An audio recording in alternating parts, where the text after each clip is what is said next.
Hi, I'm Stuart from Stuart's Gardens in Simonstown, which is just outside of Cape Town. The other day I was passing Harry Goomer's nursery and I saw that they had some strawberry plants which were flowering and fruiting.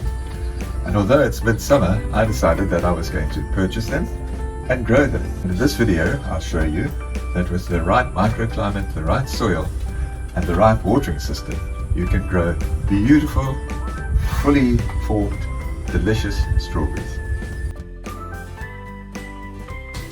Strawberries are shallow-rooted perennials, and most feeder roots sit in the top 15 to 20 centimeters. The risk during summer is heat stress and water stress, not growth failure.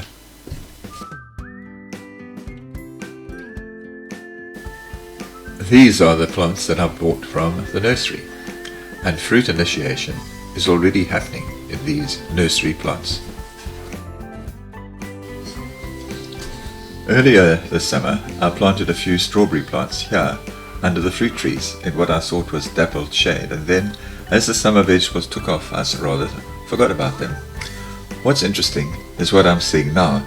These plants are healthy, but they're producing long leaves with very elongated leaf stalks, which are called leaf axils, and there are no flower buds at all. This is a classic plant response to insufficient light, sometimes called shade avoidance. When strawberries grow under the tree, the light is not only weaker, it's filtered through leaves.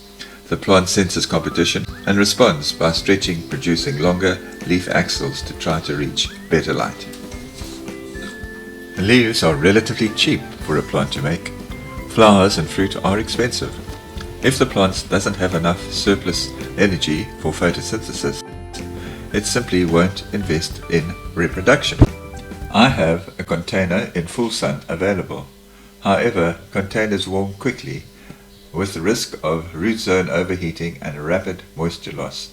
It will also require high frequency B-Hyve water cycles, so I decided not to use it. I decided to use raised beds with green shade mesh. This works because shade cloth reduces solar radiation by 20 to 40%, and it maintains photosynthesis without leaf scorch, and it has excellent drainage plus oxygenation.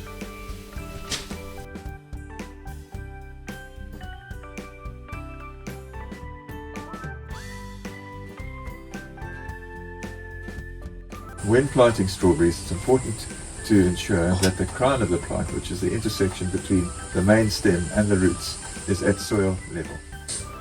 The texture of soil should be loose and friable, with excellent drainage and a pH of between 5.5 and 6.5. High organic matter content and no compaction. The recipe is 40% high quality compost, 30% washed coarse riverside, 20% loam or garden soil, and 10% well decomposed cocoa peat. The first thing is to dig a suitable hole so that the root system can be accommodated.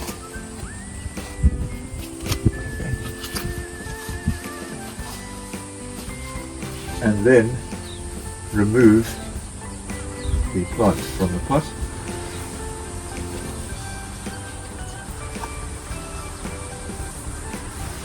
That is the crown.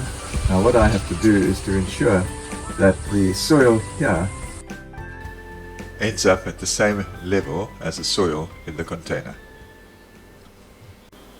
Strawberries have shallow roots, which means they need frequent light watering and never allow dry wet cycles, and it's best to avoid wet leaves late in the day. Set the B-Hyve to cycle 2 to 3 times a day with 3 to 5 minutes per cycle. Here are the drip lines supplying water to the plants. Strawberries need a balanced liquid feed every 10 to 14 days, with slightly higher potassium once flowering starts, but stop heavy feeding once fruiting is underway. Be very careful, because too much nitrogen means that you grow leaves and not strawberries. Strawberries aren't difficult, they're precise. If you manage soil oxygen using the right soil mix, water consistency, and heat stress, even midsummer planting can succeed. I'll keep you updated as these beds mature.